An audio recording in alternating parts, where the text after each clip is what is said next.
Good morning बच्चों। आज हम आपकी सहायक पुस्तिका कृतिका भाग 1 का एक पाठ मेरे संग की औरतें शुरू करेंगे। इसकी लेखिका मृदुला गर्ग हैं और ये एक आत्मकथात्मक निबंध है।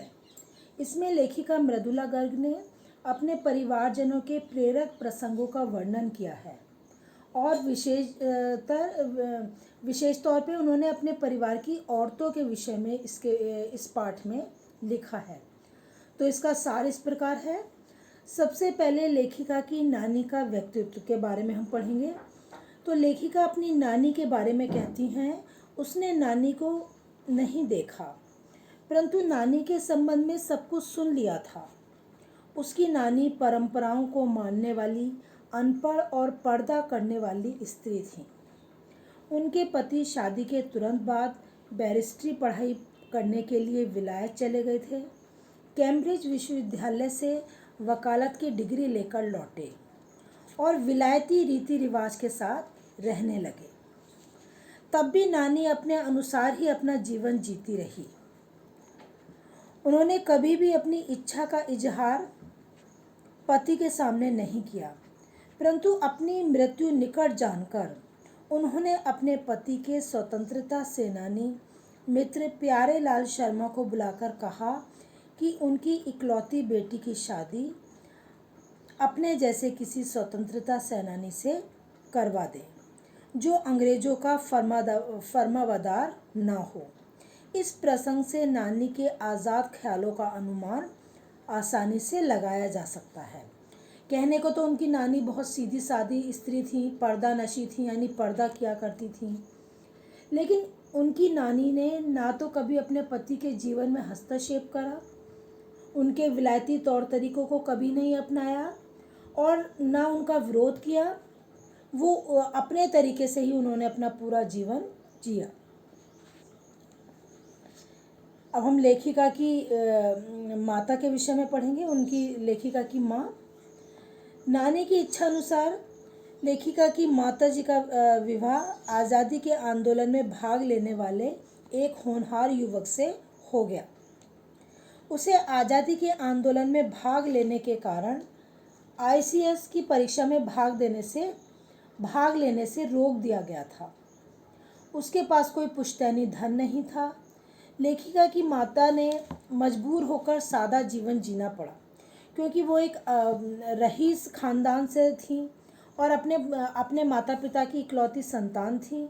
लेकिन अपनी माता के जिद के कारण उनका विवाह एक साधारण परिवार में हुआ, इसलिए उनको सादा जीवन जीना उनकी मजबूरी थी। वे कमज़ोर शरीर की थी, यानी दुबली पतली थी। इस कारण खादी की साड़ी पहनने का खूब प्रयास करती थी, जिसको बांधने में उनको हमेशा दिक्कत आती थी। वे घर में ही किताबें पढ़ती, साहित्य चर्चा का संगीत सुनने में अपना समय व्यतीत करती थी। लेखिका की माँ का अपने परिवार में काफ़ी रौब-दाब था। इसके दो कारण थे।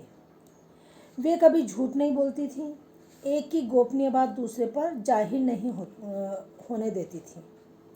इस तरह वह नाजुक शरीर, ईमानदार, सरल स्वभाव एवं सुंदर थी, परंतु दुनियादारी नहीं जानती थी और भारतीय माँ की तरह नहीं थी।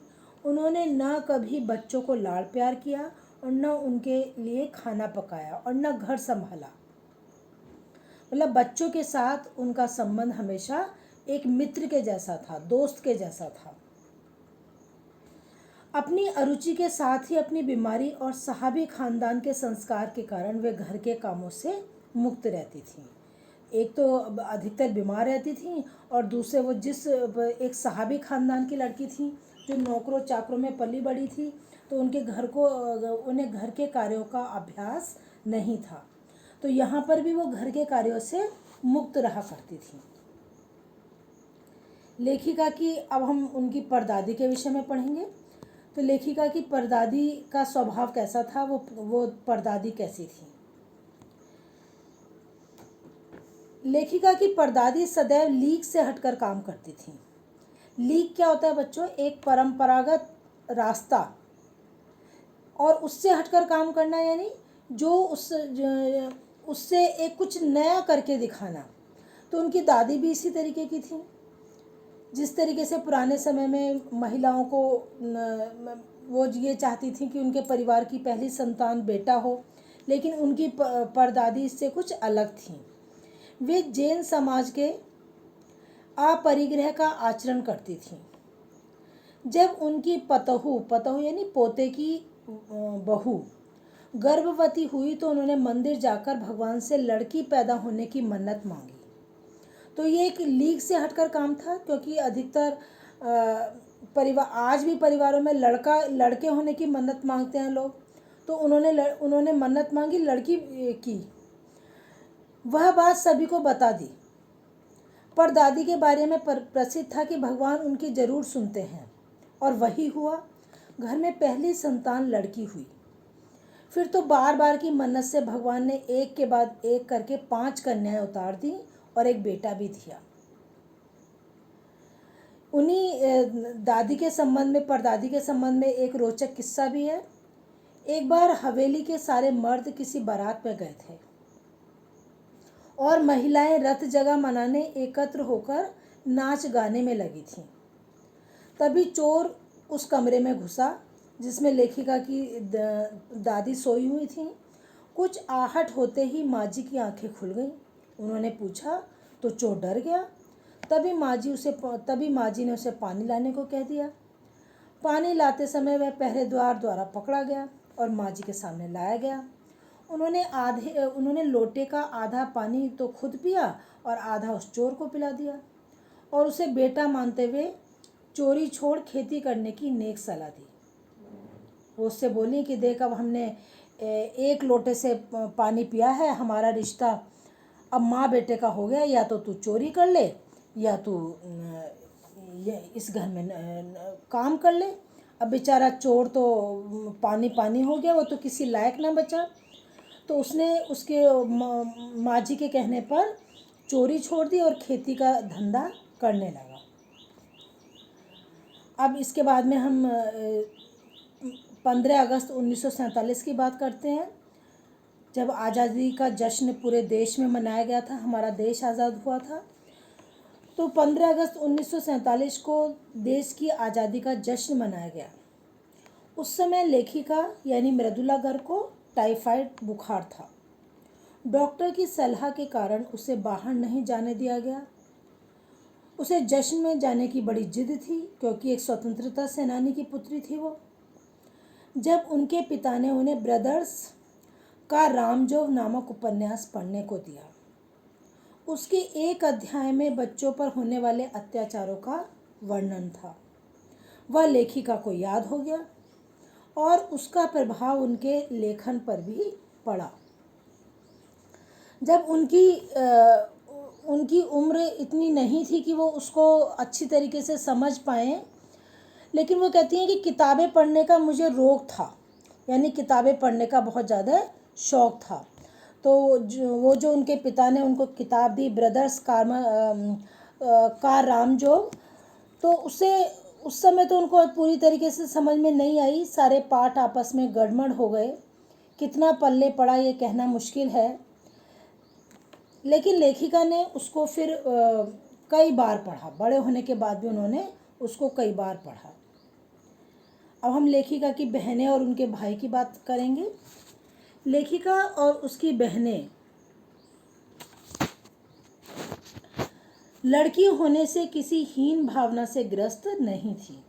ये आज की बात नहीं है बच्चों। आज के समय में परिवारों में लड़का और लड़की में कोई भेदभाव नहीं किया जाता।